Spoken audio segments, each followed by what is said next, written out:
Well, hello there, and welcome to Frankie Sense and More. This is part two of May movie reviews with Brent Marchand and myself, Frankie Picasso. Hope you guys are doing great today. So we have a couple of really fun movies for you to review. Brent, what would you like to start with? Hi, Frankie. Well, I just wanted to say that, I'm very thankful that documentaries and foreign films are saving the day as far as this summer movie season is concerned, because a lot of the domestic releases so far have left an awful lot to be desired. So, uh, Yeah. yeah, I mean, we've been doing several shows recently where that's been the case, but at least, this material is good and worth seeing. So if you're not seeing anything at the theater that you want to go see, then watch these movies, most of which are available for streaming. All right. So to start matters, we've got a French Canadian film called Viking. Now, I first heard about this movie when I was looking through a catalog for a film festival that I was not able to attend. But when I went searching for it online, I found it's available for streaming from several sources. And this movie is hilarious. It's got an interesting premise where it tells the story about man's first mission to Mars, and the organizers concerned that there's not somebody on board who can help them work out their psychological issues. So what they do is they set up a parallel Earth-based team of crew members whose personalities match those of the actual crew members as closely as possible. And they set them up in a desert camp similar to the Martian landscape and said, well, we want you to be able to address and work out the various problems that these people might be facing. We'll relay your solutions to them. Well, what starts out with the best of intentions very quickly ends up going awry in many ways, because they end up focusing on things that are seemingly petty and ridiculous and stupid, like, well, he's using too much sugar in his coffee at breakfast in the morning. And, she's taking showers that are too long. And, one of the crew members raises the point, we're supposed to be staying in character. I understand that, but, are we really looking at the right things? And if we keep focusing on these things, are we going to undermine the confidence of the actual crew members on, this planet that's so far away? So it ends up getting into a case of everybody trying to fly by the seat of their pants to figure out how they're going to make this work. And it gets to be hilarious in terms of the stuff that unfolds in the film. It's told with a very dry sense of humor. So, I mean, it's not the kind of thing that's going to necessarily feed you, a string of one-liners, or it's not necessarily going to be slapstickish.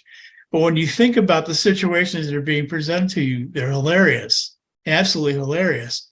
I mean, I found myself laughing out loud a lot while watching this film. But on top of that, the other thing I find interesting about this film is it gives you an awful lot of things to think about, too, because the characters are put in a position where they're having to decide, when am I going to stay in character? And when am I supposed to be myself, like for a debriefing with the organizing committee? And how far am I supposed to take this? Exactly how much are they going to be able to maintain their sense of self through something like this? It's interesting how, the things that we focus on. Yeah, and well, and the thing is, when you think about those kinds of questions, they parallel a lot of things that are going on in our own world these days, where how much are you going to listen to authority figures? Yeah. How much are you going to, at what point are you going to be pushed past your willingness to cooperate?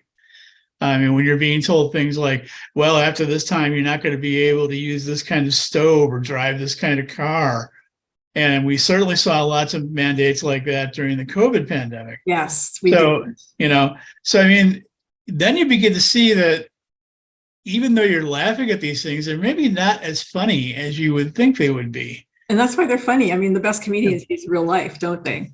Exactly. Yeah. Exactly. And they didn't get to choose who to spend time with. Right. Exactly. And on top of it, they were matching based on personality traits more than anything else. So other considerations like gender just kind of went out the window. I mean, you had one woman who was standing in for a male crew member, and you had one male member who's standing in for a female crew member. Yeah. And I mean, what are you going to do when you have gender-based issues coming up that you have to resolve? Can you realistically do that when you're playing a part that doesn't exactly match who you're supposed to be representing? A little difficult. Yeah.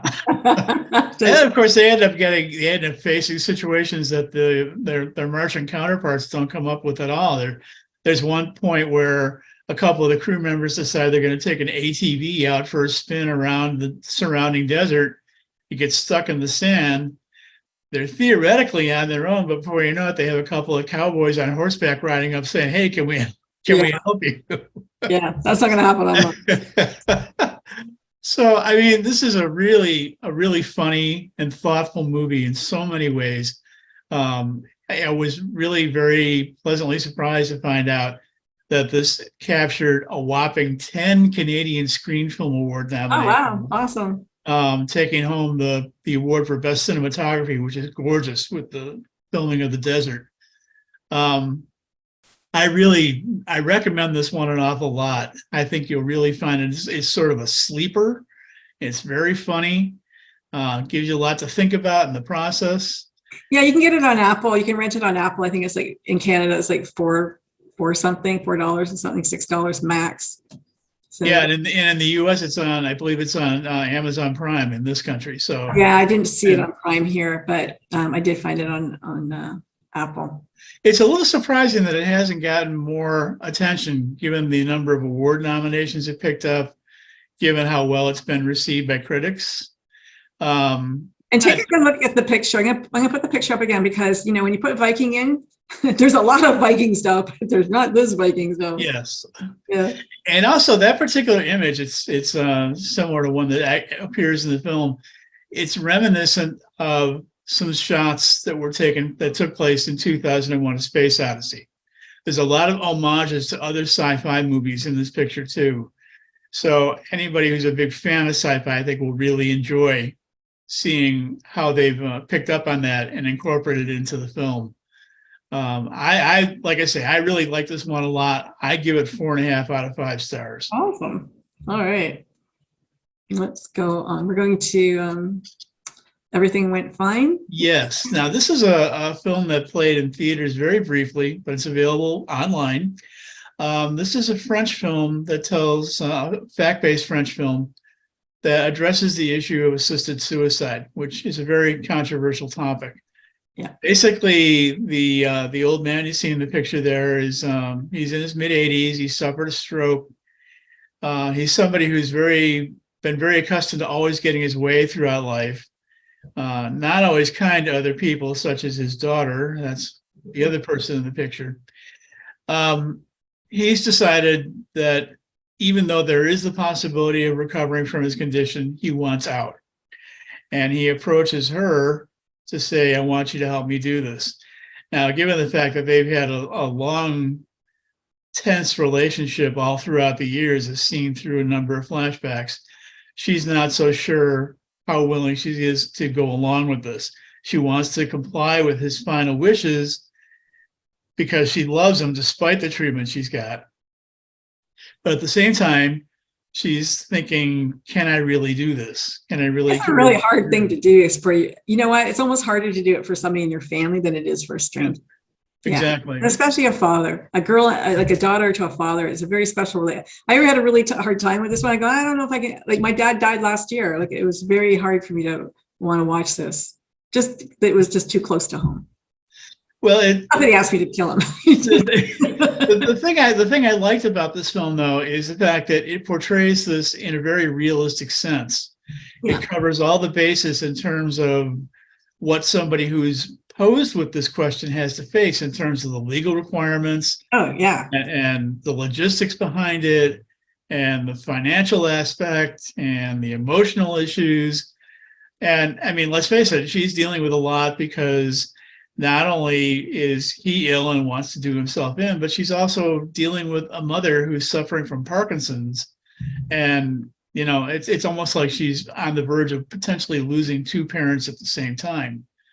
So it's, and then she also has to contend with the reluctance of a sister whose agreement she so desperately wants to get before she proceeds with this. And another Charlotte Rampling, we had her last week or last Yeah. week in June. She's such a terrific actress, even though she's not in this movie a great deal, but she fills the part perfectly. Sophie Marceau is like one of the most famous French actresses there is. So Yeah. her and Catherine Deneuve, I think, are two of the most famous. So this movie is another one that gives you a lot to think about when it comes to if you have a loved one who approaches you and says, "Can you help me with this?" How readily can you commit to it? How much of yourself can you give over, especially if it's something that you don't fundamentally agree with? But then you have the issue of, hey, there's somebody you love. Can you realistically tell them no? Yeah, I mean, he had a stroke. He didn't have a disease that was necessarily going to kill him, like cancer, or in a way, or ALS, in a way that you're going to struggle to breathe at the end, or something that's so horrific. It'd be nicer to go quietly when you can. There's a little bit of a difference, a morally, for me, ethical difference in that. Well, and also the fact that even though the stroke itself was a fairly major setback, his physicians still said, even though there could be further decline, there's also the possibility that he could get back at least some of what he's lost. And as the movie plays on, you do see his health start to get better. So the question is, how readily do you just want to throw in the towel? Yeah, a lot of, and I find it with men a lot that they, my husband will even say, "Oh, if I ever get like that, shoot me." I'm like, "What? To have a surgery to, overcome this?" I mean, I had a horrific accident and I overcame it. And I'm like, if that happened to you, you want to die. Like, it's crazy to me that people don't have the tenacity or the will, or to think that, they have to be absolutely perfect or life isn't worth living. It's kind of selfish in a way, I guess. I don't know how to. Yeah, exactly. And that's one of the things that the daughters have some reluctance in dealing with, is the fact that, you're asking us to do something yourself at a time when conceivably you could recover quite a bit from this. Yeah. In fact, does recover quite a bit. But, that also raises one of the questions when it comes to the organization that is going to help with an assisted suicide. They say you have to make sure that he's clearly on the record to saying that he wants to do himself in, that his health is not going to get better, and that he's not just somebody who's depressed and wants to kill himself because he's, unable to live a happy life the way that he thinks he should. Yeah. We're not in the business of doing that. We're here to help people transition out of their misery, not to help them commit suicide. Yeah, exactly. Yeah. It's an interesting moral dilemma for sure. And also the fact that it's an international dilemma of sorts too, because the story is set in Paris, and assisted suicide is illegal in France. So if he's going to have it done, he has to go out of the country. It's illegal in a lot of places. Yeah. And the one place that's reasonably close nearby that allows it under certain conditions is Switzerland. So they're having to make logistical arrangements to get this, to get him transferred there. But the thing is, if French authorities get wind of it before he even goes, and conceivably they're liable for committing a crime. So, so there's a lot of things that end up being considered in this film, and give people food for thought when they're facing this final decision. So I really like this film. There's, like is probably a strange word for a story like this, but I thought it was well done. It's very not evenly paced, which is good.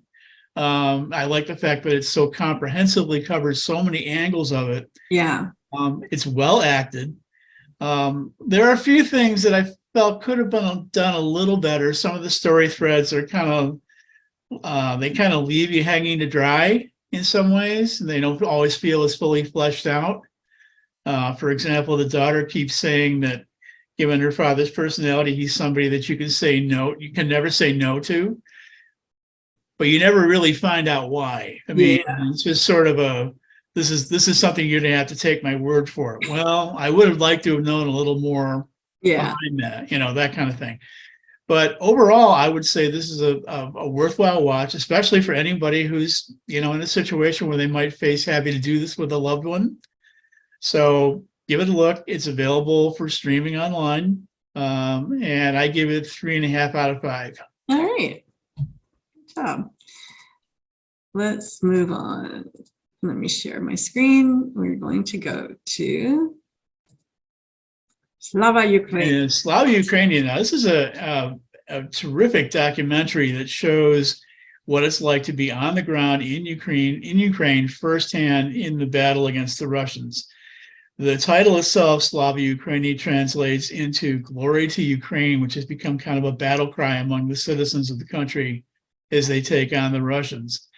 And this is a really insightful picture in terms of showing just how unified the Ukrainians are in this war on so many fronts, not just the soldiers, but everybody who's got any role to play in everyday life in terms of keeping the factories running so that they can have supplies to battle the war, taking care of the children to make sure that they're protected from the battles, and also still manage to get an education in this situation. They're an outstandingly brave society.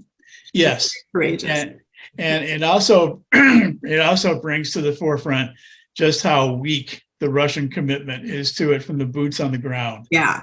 Despite what the higher ups might be telling them to do, a lot of them are just turning heels and running, saying, "Screw this! I don't need it. I don't believe in this." Yeah. It's a horrible thing that a country can send its young men to war and women, with a conscious thought on their part to, you just have to go kill these people. Yes. They're not invading you. They're not hurting you. They're not doing anything to you. It's a very difficult thing to bear arms against people who are really relatives in a lot of cases. Well, and you would think that the Russians would have learned this previously during their experience in Afghanistan, but didn't. Yeah. I mean, how many times do you have to repeat the same mistake? On top of that, when I saw this movie, it was at a special screening, but with the filmmaker, Bernard-Henri Lévy, who's not just a filmmaker and writer, but he's also a philosopher. And much of the narration in this film is very poetic in terms of the way they're addressing how the Ukrainian people are approaching this and what it means for them personally, as well as, as citizens of a nation under siege. And it also raises some very significant points about the impact of this conflict in relation to the wider world, particularly how it relates to the relationship between Russia and Western Europe. I mean, essentially, Ukraine is sort of like they're caught in the middle. Yeah. And Ukraine has been an issue because, they've been wrestling with the idea of, well, which side do we align ourselves with more? Do we align ourselves more with the European Union, or do we align ourselves more with the Russians? And it was very telling what Hungary, who was aligned with the Russian, turned in the middle of the war and just said, what? I'm going with Ukraine now. And also, this is not something that's really brought out terribly strongly in the film, but the filmmaker discussed it in his Q&A after the movie. Ukrainians who were once fighting each other in their own civil war are very much united in this, because even though, the ones who may have been leaning toward continuing the support toward the Russians, they're still not willing to give away their country to them. Yes. And it's something that this conflict has raised for them. So not the first time that Russia's invaded Ukraine. No. My grandparents were thrown out of Ukraine through Russia. So it's like, yeah, it's an old story. Great grandparents. So this is a film that I think in many ways serves as a wake-up call, particularly to people in the West, to see why it's so important to support the Ukrainian effort. I've been so impressed with Zelensky. I think he's done an incredible job. Yes, he really has. For a guy who's a comic or whatever, and he's on the front lines, he's really been super brave. And Lévy, to go there and really do this kind of documentary where you're getting bombed and anything could happen to you, it's not, it's real. Like his job is real there. Exactly. And Levy's not young. I mean, I believe he's 74 and he's going out and doing this. He's not earning a penny off of this. He's donating all the proceeds to or charitable organizations supporting the war effort. It's like that guy who's like that chef that does the same, brings the food in. Yeah. Oh, I love that guy. He's amazing. And he's been there many, many times to Ukraine. And I mean, he's there to raise awareness as much as anything. And I think it's particularly important to raise awareness among North American audiences because, well, I mean, we're further away from it, so we're not maybe feeling the effects quite as directly as they might be on the ground. Yeah. But I mean, Western Europe has gotten very behind it because they understand the implications of this. They know what it's like to deal with authoritarian figures who are invading across their territory. They certainly don't want to see it happen again. So that's why they have been so supportive of the Ukrainians up to this point, because they understand, as the Ukrainians understand, that this has wider implications than just Ukraine's own sovereignty. This is a wider issue that really needs to be attended to keep it from getting out of hand. Yeah, it's scary. I mean, you've got Putin on one hand, but you've got this paid militia that came in, and they're like gone. But who knows who wants the fame and the government that's going to rise up and take this cause and make it happen for themselves there. And it's interesting to see how many foreigners have come over to actually fight and participate in the Ukrainian effort. I mean, they have soldiers there from 32 countries who have joined in voluntarily to participate in this.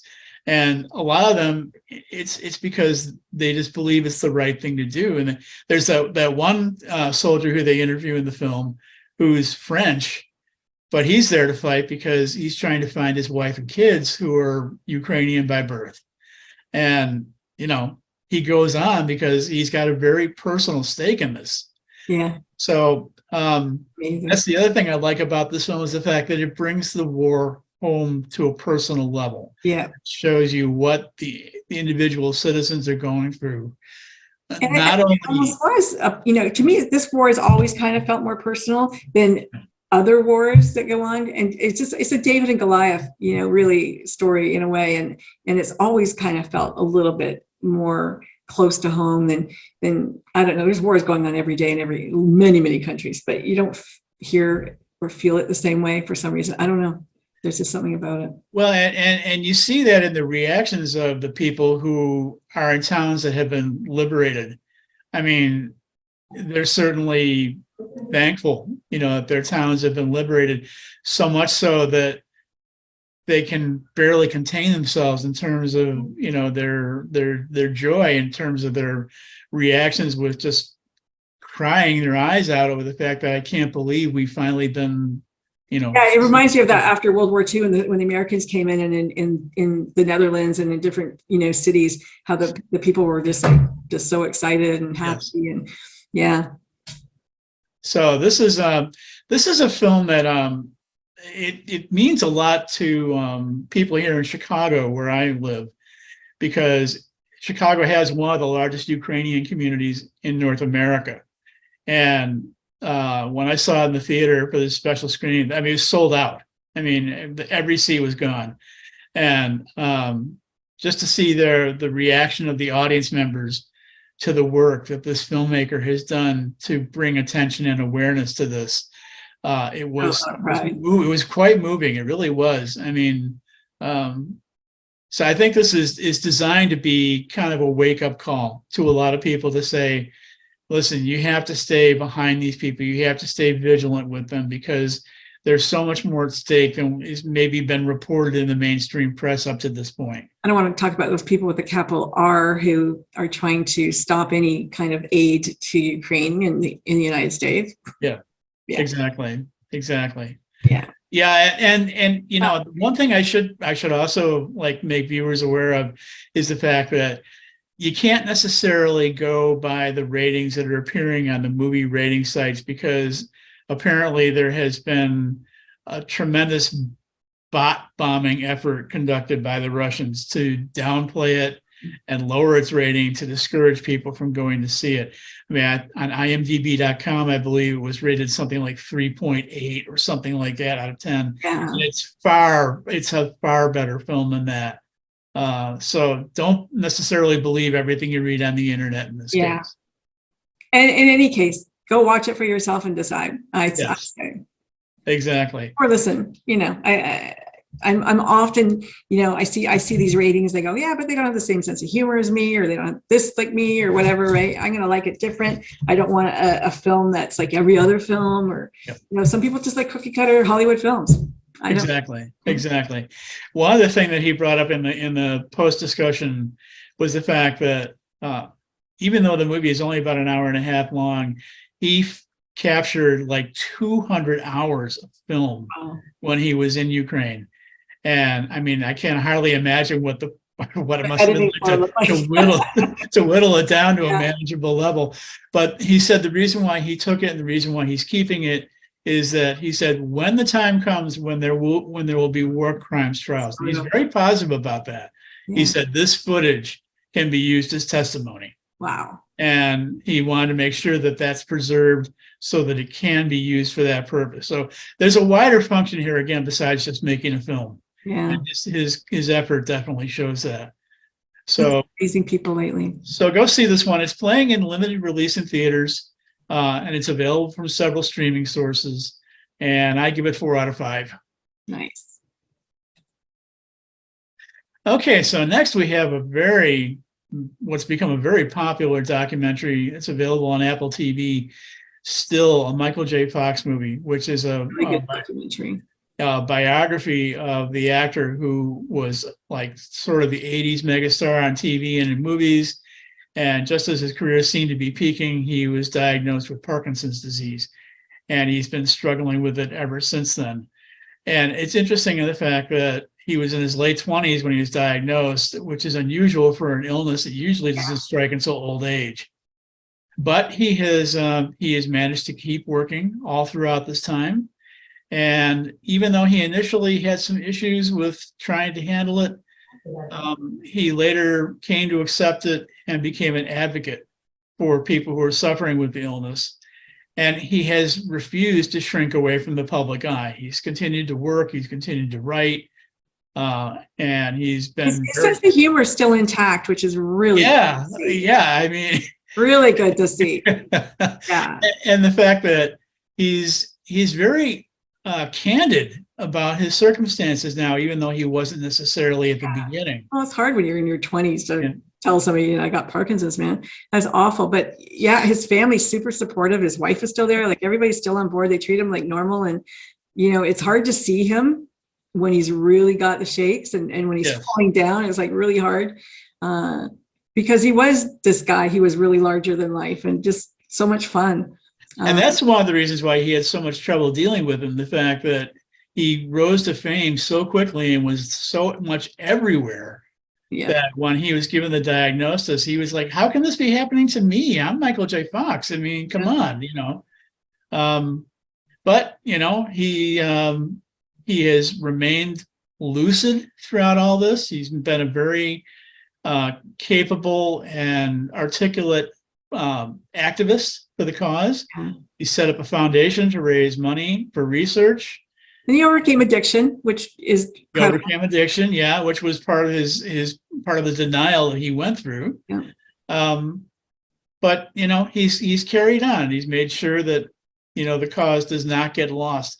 And this film brings all that to light through a very interesting combination of elements. Interviews with him, footage from his therapy sessions, clips from his TV shows and movies that interestingly mirror his own circumstances. They're very well chosen in terms of the way they've worked into the film. Yeah, it's kind of prophetic. But the other thing that was really interesting, I mean, the title Still, like he was a guy who ran everywhere, just run, all the time running. And he never stood still long enough to know who he was. Exactly. And that's part of the reason why he had trouble accepting the condition initially, because he didn't know how to be still. He just ran. He wanted to keep running. I'd want to run away from it. I definitely would. I mean, I think he really was trying to outrun it initially, and there was just no way he could. I mean, this was going to get him. So got a great family too. It's really nice to see that look at his family and his children, and they've all got a great sense of humor. Like they all just really seem to bear with it, and in a great way, in a very positive way. Well, I mean, it's a family where it's pretty obvious that all the members really do love and care for each Yeah. other tremendously, Yeah. despite the difficulties that have been involved in dealing with this. But they stick by him, and he sticks by them, and they keep carrying forward. And his condition has begun to get worse more recently. So I think that's part of the reason why he has made the film now. Yeah. He's a little bit reluctant to want to try to address that during the film too. It's almost like next question.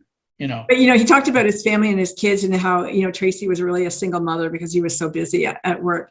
And you see this with a lot of guys that they didn't know that they wanted to be a family guy. They didn't know that they wanted to have children and raise a family. And yet, and I tell this to people all the time who go, "Oh, I don't want kids. I don't, we're never going to have kids." And I'm like, but when you're older, and you're sitting around and the kids come home, or you're having a festival or something's happening, holiday, they are like your best friends. They are so fun and funny and great to be around.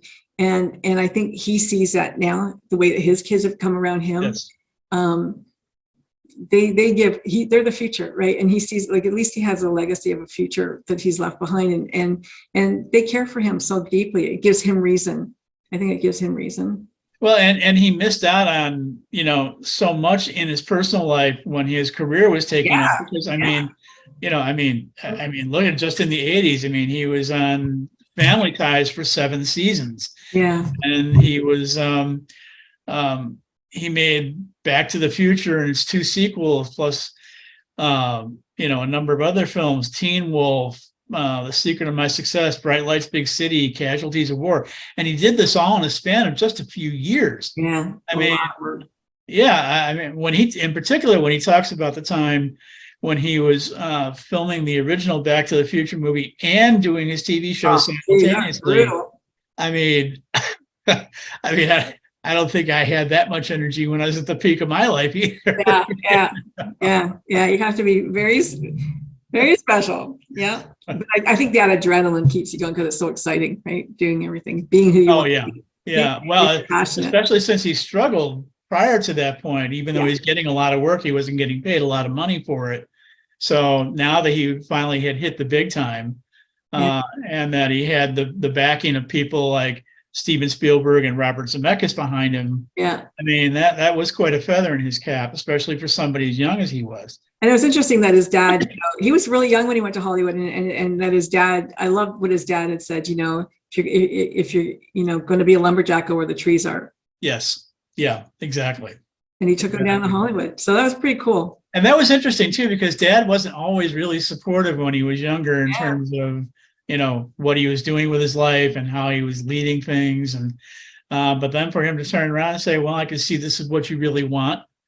Okay. Yeah, I'm going to stand behind you. And that's important, because that's a quality that has translated into the relationship with his family as he's become a dad as well. Yeah. So it was a very valuable lesson learned.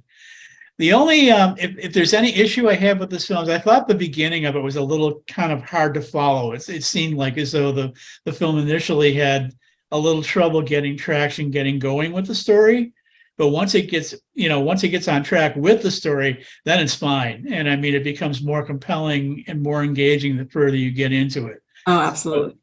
So if you can get past those sort of initial stumbles at the very beginning, I'd recommend this one very highly. I'm going to give it 4 out of 5. I would give it the same. Yeah, I enjoyed it. I really did.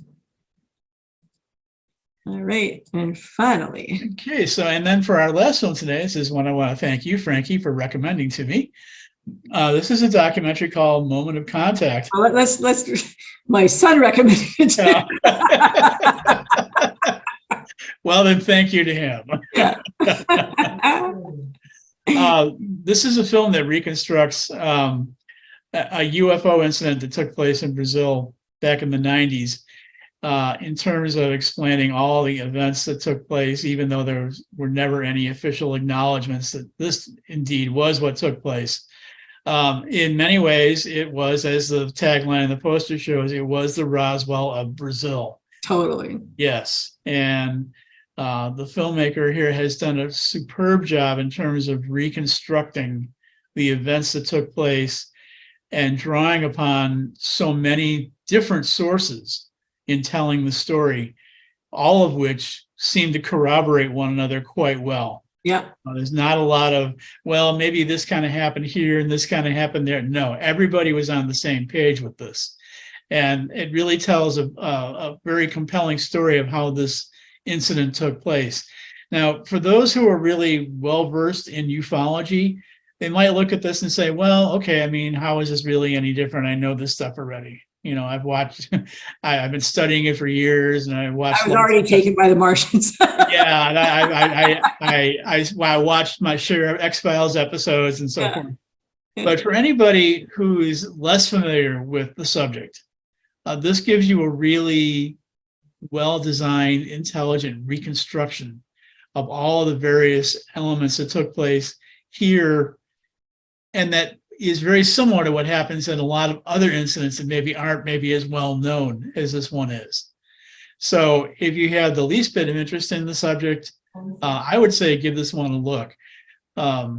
It's really very well put together, and you know, it leaves you with the impression like, how can you not believe in this stuff? I mean, the guy who originally saw this and he took the crew to where the spaceship landed. He hadn't been there for like 23 years or something like that. And like the emotion that overcame him, I was shocked that he was like that emotional. Yeah, exactly. Well, and then also two of the aliens supposedly escaped from the craft and were running the streets of Brazil. And at one point they encountered a young family, three young sisters. Yeah. And, you know, with Brazil being a very Catholic country and the way these aliens' appearances were described, they really thought in some ways that maybe they had encountered the devil. I mean, you know, how do you react to something like that? And I'm sure that's an experience that is probably fairly common to other people who've had comparable experiences all around the world for all these years. So there are a few elements of this film I thought could have been better handled a little bit. It does become a little bit repetitive at times. And sometimes the filmmaker who does most of the interviews, he could stand to tone down his enthusiasm a little bit in my book. I know he was certainly happy to come across the depth of these revelations, but yeah, oh boy, isn't this amazing? And I mean, okay, I mean, how many times are you going to do that? You know, so I mean that part could have been kind of talking to, but it's funny that I've been to Roswell. I haven't been to the one in Brazil, but the alien posters and the stuff around the tent, like a very similar kind of look and feel to it. Even though Roswell is very, very tiny. It's funny though how they do that, you know, and they sensationalize it. Well, the thing that's really important about this, I mean, even though it's a case study that's focused on this one particular incident, a lot of the themes and a lot of the ideas and a lot of the events that came out of this are textbook, issues related to crash stories and, interaction with the aliens on the ground. I mean, they really bring to the forefront an excellent portrayal of, this is the kind of stuff that goes on when these incidents take place. Like, what is the government trying to hide from the public? Why do they aren't they just forthcoming and say, yeah, we there was an event, or we saw this, or we did that? They hide everything, and it makes it all the much more, mysterious, and people want to know more. And I think they're worried about pandemonium, or that they wouldn't be believed. I'm not really sure what it is, but I mean, we see it over and over again. There's events in the sky that where controllers and aircrafts and people on, in the military, they see unidentified flying objects. They come in contact with them, and yet their stories are suppressed usually. Yeah. Well, I mean, they're afraid of losing their jobs or having their family members hurt, things like that. Yeah. But, the other thing that's interesting in this too is that one of the police officials who were out looking for the creatures when they were, roaming the streets ended up capturing him almost in sort of like a bear hug kind of pose. And he died not long thereafter. And they didn't even tell his wife exactly what took place. I mean, how can you keep something like that under wraps? And if you think about it, it's Ever. almost like the Native Indians meeting the white men and getting smallpox right away and dying. Exactly. Right? Exactly. I mean, it's almost like that. But it amazes me, and I don't know if that's what they looked like. I find it hard to believe that's what they look like, because these creatures, or whatever you want to call them, have to be way more intelligent and advanced than we are to get here, because we've never gone anywhere. So, just the fact that they're here, if that's what an advanced body looks like, okay. But it's a little, you know what I mean? It's exactly. Well, and I mean, the one thing that the spin doctors keep promoting is, well, what if they're really evil? Well, it's like if they're that advanced, they could have done this in a lot more easily earlier than this, and they haven't. So, I mean, I can't necessarily say that test tube. We're like an ant farm. Yeah, I mean, I can't necessarily say that they're, pinnacles of altruism or things like that. We don't know what all of their reasons are for being here. But by the same token, I mean, if they really wanted to inflict a lot of damage, they could have done it by now without really, more than a snap of the finger.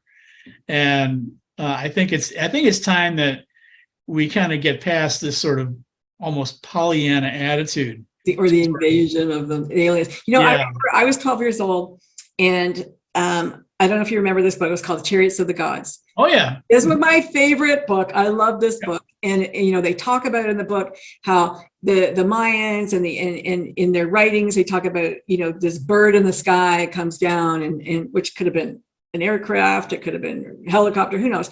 But the fact that they found metal plates, that they were performing brain surgery well before we've ever heard of operating theaters and things like that. And before the Mayan culture died out, they had done heart transplants and brain stuff, and they had evidence of this. And who gave them that technology? Well, and one of the things I find interesting too is that, and this is something that comes up repeatedly in the TV series Ancient Aliens, where they talk about the Earthlings at the time describing these things in such flowery terms that seem hard to believe or hard to accept. But they keep raising the point that these people did not have the language or the experience to be able to more effectively describe these issues and these incidents than with references that they were aware of, given their own experience and their own language. So if they talk about the giant bird flying in the sky, well, it could very well have been a UFO. They just didn't have the word UFO to use. None of that existed. So they didn't go anywhere. Exactly.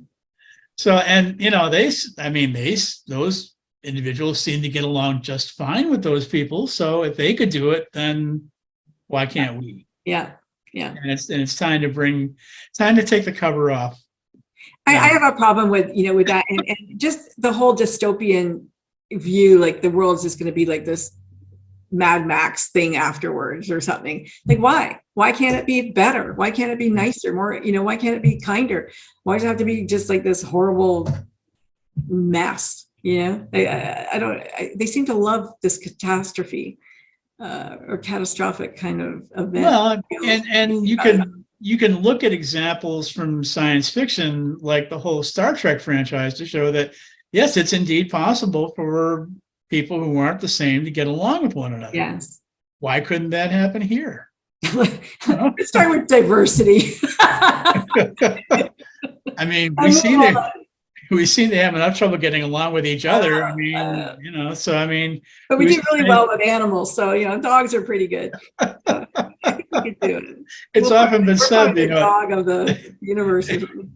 It's often been said that given human nature, and the reason why you haven't seen more definitive proof of alien presence is that they're probably flying around saying, "Those are the kids with the guns. Let's stay away from there." Yeah, no kidding.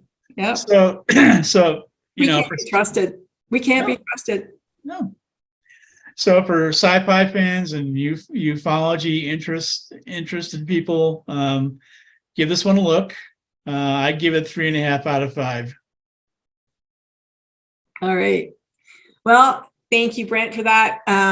Hopefully there's a little bit more meat and potatoes coming in. I'm hoping so.